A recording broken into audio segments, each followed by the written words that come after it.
Assalamualaikum warahmatullahi wabarakatuh. Saya Nadifatul Sofia dari kelas 8C nomor absen 25. Di sini saya akan menjelaskan gambar ilustrasi. Sejarah seni ilustrasi di Indonesia. Ilustrasi berasal dari kata illustrare yang berarti menjelaskan. Gambar ilustrasi merupakan karya seni rupa dua dimensi yang bertujuan untuk memperjelas suatu pengertian. Seni rupa di Indonesia sudah dikenal sejak lama. Contoh membuktikannya adalah adanya wayang kulit dan wayang golek. Ilustrator yang terkenal di Indonesia seperti Ardi Soma, Abdul Salam, Cassidy Nasroen, dan ilustrator dari Belanda adalah J. van der Heyden, Johan Sluiters, dan Susan Beynon. 1. Gambar manusia.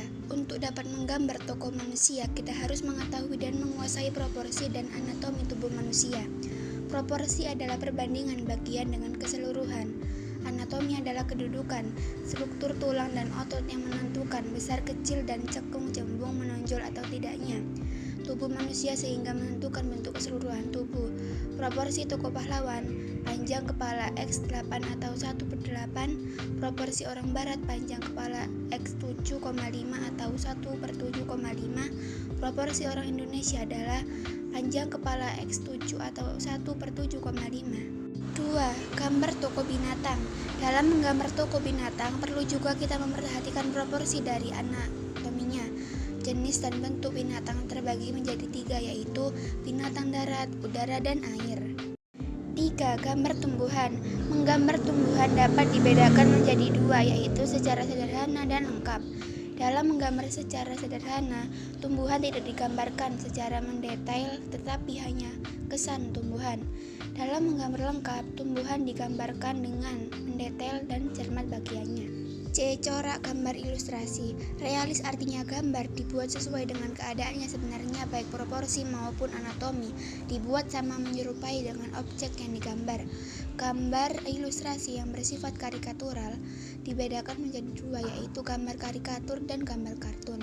Karikatur berasal dari bahasa Italia, caricature, yang berarti melebih-lebihkan atau mengubah bentuk deformasi. Karikatur hampir sama dengan kartun yang menampilkan objek yang lucu dan aneh. Dan lucu dan bedanya jika karikatur mengandung sindiran atau kritikan. Dan karikaturis Indonesia yang terkenal adalah Sibarani, T. Sutanto, Pramono, G.M. Sidarta, Alex Tinut. Kartun adalah gambar yang berfungsi menghibur karena berisi banyak humor, dan gambar kartun dapat berupa tokoh binatang. Dan sebagai bapak kartun modern adalah William Hogarth yang hidup pada tahun 1967 sampai 1764. Gambar dekoratif diwujudkan dengan cara menselitir atau mengubah bentuk-bentuk yang ada di alam tanpa meninggalkan ciri khasnya. D. Ragam gambar ilustrasi. Komik berasal dari kata komik yang berarti lucu atau jenaka. Komik strip, rangkaian gambar yang satu dengan lainnya saling melengkapi dan mengandung suatu cerita. Cover berarti kulit atau sampul pada majalah atau buku. Dalam pembuatan cover, hendaknya memperhatikan isi dan karakter dari buku atau majalah sehingga buku tersebut kelihatan menarik. Vignette adalah gambar yang berfungsi untuk menghias atau mengisi kolom atau halaman kosong pada majalah atau surat kabar. Suatu karya sastra dengan berbagai jenis, seperti cerita pendek atau cerita bergambar, akan tampak menarik bila terdapat gambar ilustrasinya. E. Media gambar ilustrasi. B. Pensil warna. Jenis pensil warna ini banyak mengandung lilin. Bahan untuk mendapatkannya agak sulit digunakan tergantung dari kualitas pensil warnanya. Dengan ketekunan dan ketelatenan, gambar ilustrasi yang menggunakan pensil warna dapat dihasilkan dengan baik. 2. Media pewarna. A. Cat air. Cat air dalam bahasa Belanda adalah waterverf, sedangkan dalam bahasa Inggris adalah watercolor. Menurut sifatnya, cat air terbagi menjadi 2 jenis, yaitu transparan watercolor. Transparan watercolor adalah cat air yang mempunyai sifat transparan atau tembus pandang.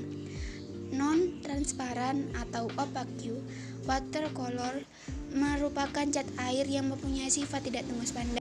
1. Gagasan. Gagasan bersumber dari bahan yang akan diilustrasikan. Contohnya karya seni sastra, musik, tari, atau drama di Nusantara. Setelah ada gagasan, tentukanlah adegan apa yang digambar.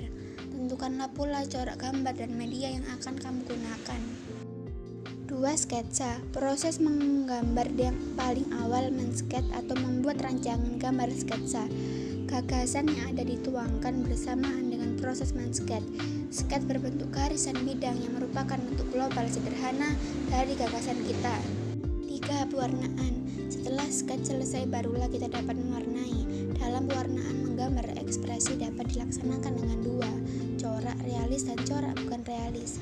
Pewarnaan corak realis harus disetiakan dengan keadaan nyata, misalnya gunung berwarna biru, pohon berwarna hijau, tanah berwarna coklat, dan sebagainya. Pewarnaan corak bukan realis lebih bebas, maksudnya tidak terikat oleh kelaziman warna. Misalnya langit diwarnai hijau, gunung diwarnai merah muda, pepohonan diwarnai biru, dan sebagainya. Sekian, terima kasih. Wassalamualaikum warahmatullahi wabarakatuh.